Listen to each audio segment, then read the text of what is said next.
Okay, good afternoon. I experienced all the potential obstacles to reach this place and find the parking lot, but it's fine. I'm here. Good to be with surgeons and talk about something else. The medieval phrase, I like that one because we are facing now a transition from not medieval but mid-20th century phase into the 21st century, and the new oral agents are really dramatic change in our ability to anticoagulate patients. And so I will just go to the bottom line. Until quite recently, we were quite amazed with the entrance of those direct or new oral anticoagulants and their ability to provide a safe and effective anticoagulation, but we still missed a lot of evidence to demonstrate in a very, very solid way their both efficacy and safety. So I like this quotation: the current situation leaves the clinicians and patients the choice between the devil they know and the one they don't.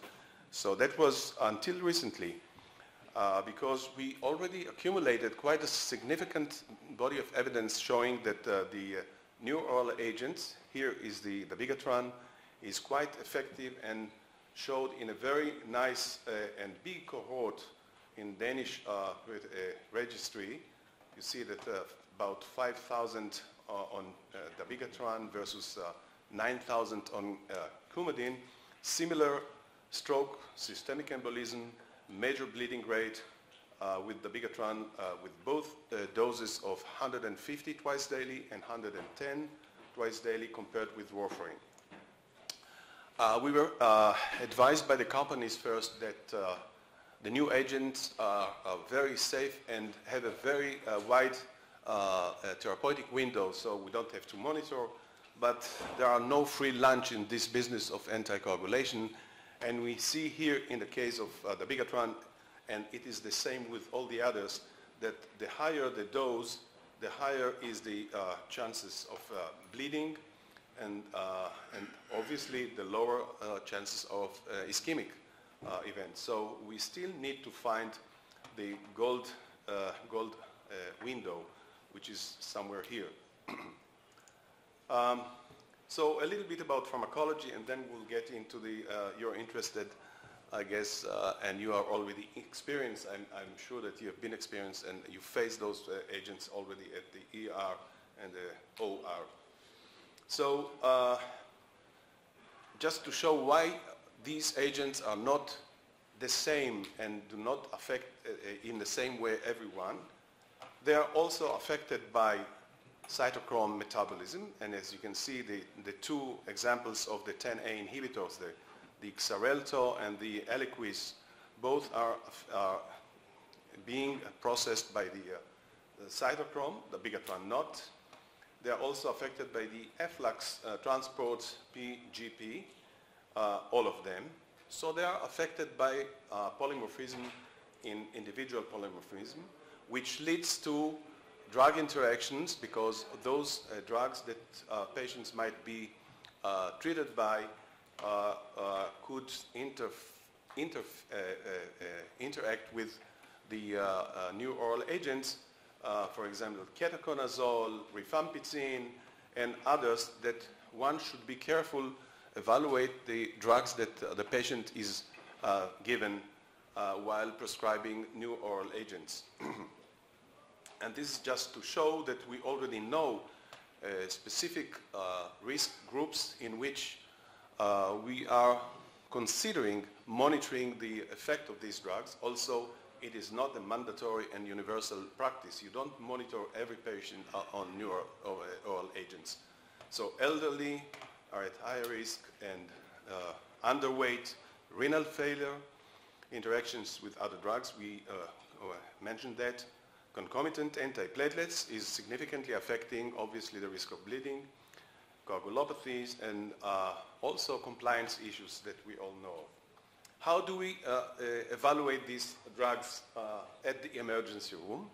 So although specific tests do not exist for emergency and immediate availability, but they still give us an information. So the PT, the simple routine PT, gives us very nice appreciation whether this patient is on 10A inhibitor or not 100%, not exactly. And the same with APTT, which gives us a good estimation to the effect of the dabigatran. If we want to go further into more accurate testing, we need the hemoclot or the diluted thrombin time, which is available in most laboratories of hospitals at least. And this one gives us the exact level of the drug, effect of the drug. And for the 10A inhibitors, we have the clot base, which is the anti-10A assay, which could be used to evaluate. But also we have the chromogenic assay, which shows us the exact amount or concentration of the drug in the plasma. And the companies provide some calibration of this, for example, the correlation between, I don't know how this would work better for me, but I can use it like that. Correlation between the anti-10A, the nanogram per ml levels of the drug, in this case the apixaban, and also provides us also the data from their clinical trials showing what were the average peak and trough levels of the drug under preventive and under therapeutic dosage here in the 5 milligrams and here in 2.5 milligrams, again with the apixaban, just for example. So what do we have to do if a patient on neuro oral agent is presented with a major bleeding or requires urgent surgery? And this is the issue of our discussion here. So obviously characteristics of the patients are quite important, including kidney function. What is the status of anticoagulation, routine lab, hematology laboratory, hemostatic laboratory. And thus, if all these parameters are normal, APTT, PT, and thrombin time, we can pretty safely say that this patient can undergo almost every surgery except of some very, very bleeding procedure, intracranial craniotomy and so forth.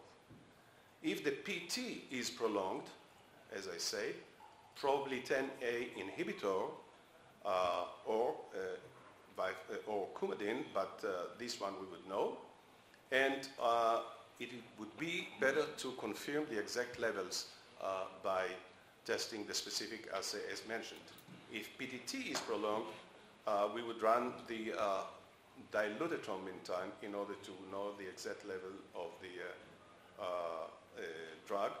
By the way, thrombin time is extremely sensitive, so if you by any chance hear that thrombin time is prolonged, it is not really an indication that the patient cannot be operated, because in many cases the thrombin time gives you still elevated or prolonged time, while the specific assay of the diluted thrombin gives you almost no effect of the drug. So it should be kept in mind. And here is a paper by Dr. Schulman from the group who ran the big trials of the DVT, dabigatran in DVT, and they provided a timing list for what is the time that is required between the last dose of the drug according to the renal function. As you can see, normal renal function, this is the half-life, so 1 day would be sufficient to wait until standard risk bleeding procedure, whereas high-risk bleeding would require 2 days. Regarding, and the more the renal function deteriorate, the longer obviously would be the time, up to 6 days in a very bleeding procedure and low renal function. And the same with the rivaroxaban, the Xarelto, we can see this also, these recommendations. By the way, just recently, last month, that was a prediction from the clinical trials. This one is real-world experience with the very same paradigm, the same, and you can find exactly the same values here, and they show that the protocol, the predicted one, works in real life to monitor and to perform safely the operations. But now here's the problem. Up until 2 weeks ago, I should say, we didn't have evidence for an effective antidote for these two groups of drugs, the thrombin inhibitor and the 10A inhibitor. So we were left with not so effective, the prothrombin complex concentrate, the PCC, and especially the 4 factors one, because the 3 factors was not as effective as the 4 factors. The activated prothrombin complex concentrate, for those who know the fiber product, and recombinant 7A, which was offered for any indication of bleeding, obviously off-label. And these were found partially effective, mostly at the 10A inhibitors, not so much with the thrombin inhibitor. However, the thrombin inhibitor, the Vigatran, was effectively handled by hemodialysis, if we have time for that. And this is obviously not a routine procedure to do at the emergency room. An active charcoal in a case that patient ingested the drug just recently. But we were all quite anxious about what should we do. So one good news is that the relatively short half-life of these factors is basically a major way of overcoming these issues, because within 1 day, in most cases, the drug is over. And I just want to remind you that we have been handling patients with on anticoagulant with not so good antidote, low molecular weight heparins. Surprise. They are all not effectively being reversed by protamine sulfate. And those who have encountered major bleeding complications under low molecular weight heparin know that it is quite a problematic issue. And we've survived for 20 years or so. Now we have the news, because the new 10A antidote will also treat the, reverse the 10A, the low molecular weight heparins. These are just examples for the effect of prothrombin complex concentrate on rivaroxaban. And as you can see, the thrombin time, thrombin potential was restored immediately after the drug. And this is, oops, and this is the, that's the PT, I'm sorry. This is the PT, and this is the thrombin potential, which reversed also. It was not so much effective, the PCC, on the Vigatran treatments, as you can see in these tables. So, suggested strategies for handling patients under new oral agents have been proposed, as you can see here, in this case in blood. I'm not sure how much they're applicable, because each patient is extremely individual, and each decision needs a specific evaluation. But as you can see, minor bleeding could be handled very easily. Moderate bleeding, general measure, blood products, and in the cases of severe life-threatening bleedings, so we are left, until recently, we were left with those PCC and APCC, and the one that I've described. And so this is basically the approach that was developed and suggested in last year in Internal Medical Journal. I don't know how much did you have the same protocols in surgery journals, but again, The easy cases were handled, and if you can postpone the surgery by 12 hours in the case of, so it would be obviously important. If you need to do it between 4 and 12 hours in the case of the bigatron, perform dialysis or do other things. And only in the immediate surgery, if immediately surgery is needed, call the hematologist, and then we will have to try to help you with our product. But as I said, until recently, we didn't have that much to offer. So, future is already here, and I'm sure that quite many of you are aware of the development in both directions. Antidote for the bigatron, developed by BI, and this is actually a humanized FAB fragment of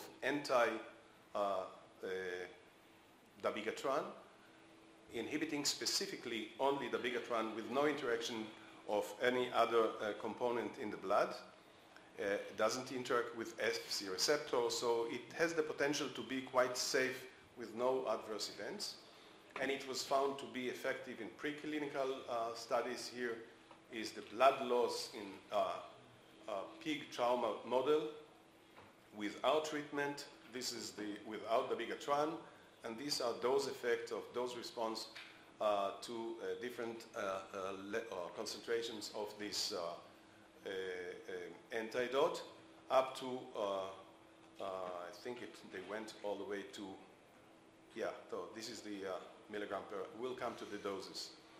And here is the bigatran levels that were dropped by the effect of this antidote. And these are initial phase 1 clinical trials showing in healthy volunteers that indeed, again, this, the name is quite difficult to pronounce. Where it is, if you can remember that, idarucizumab, okay? Don't try to do it again. So these are the different doses which were given to volunteers under the bigatran, 1 gram, 2 gram, and 4 grams. Remember this dose, and you will see that immediately they inhibited the effect of the bigatran. And the reverse study is, some of you might be taking part of this study. I just have to mention that the location of the flags do not say where is this location. We are here, by the way, at Madagascar, but Lebanon is a little bit behind, above us. Anyway, so this is a big study which is still going on, and what I'm going to show you now are just very recent new, if you have already saw it, at the New England Journal of Medicine, published a couple of weeks ago, in parallel to the presentation at the International Society of Hematology, and the idarucizumab for the bigatran reversal, which is an interim evaluation of just 90 patients, half of them with bleeding symptoms and half of them needed immediate surgery under the bigatran, and the endpoint were the maximum percentage reversal of the anticoagulant effect, and also the secondary one was the restoration of hemostasis. So we don't go into all the details. You can see in New England, just to show you that they've indicated the indication were in the bleeding. There were quite significant number of intracranial hemorrhages, gastrointestinal, others, and trauma related. And these were the surgery. So this is different. And the important thing are the data, and they are quite impressive. And as you can see, the time course for diluted thrombin time and occurring clotting time, two different tests. They're pretty much saying the same thing. After administration of the drug, the antidote.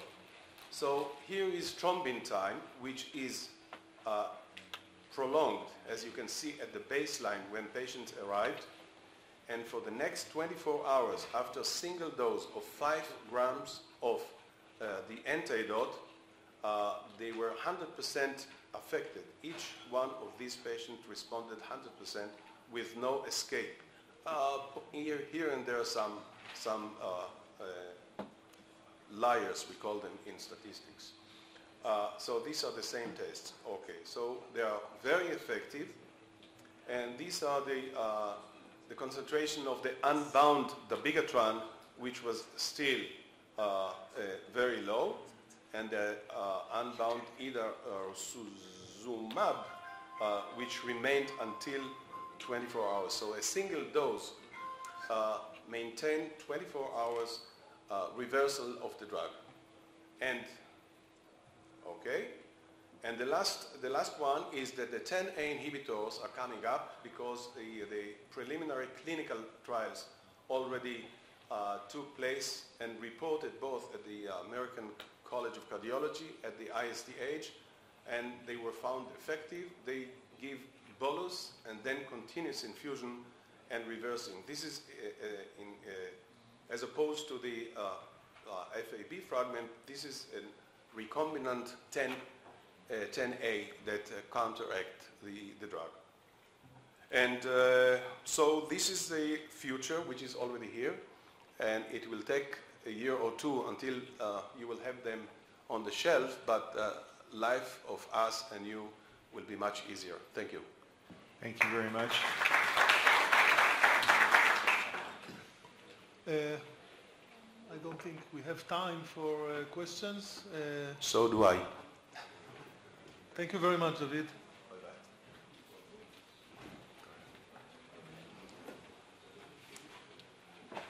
Next one will be Dr. Eli Cohen from the US.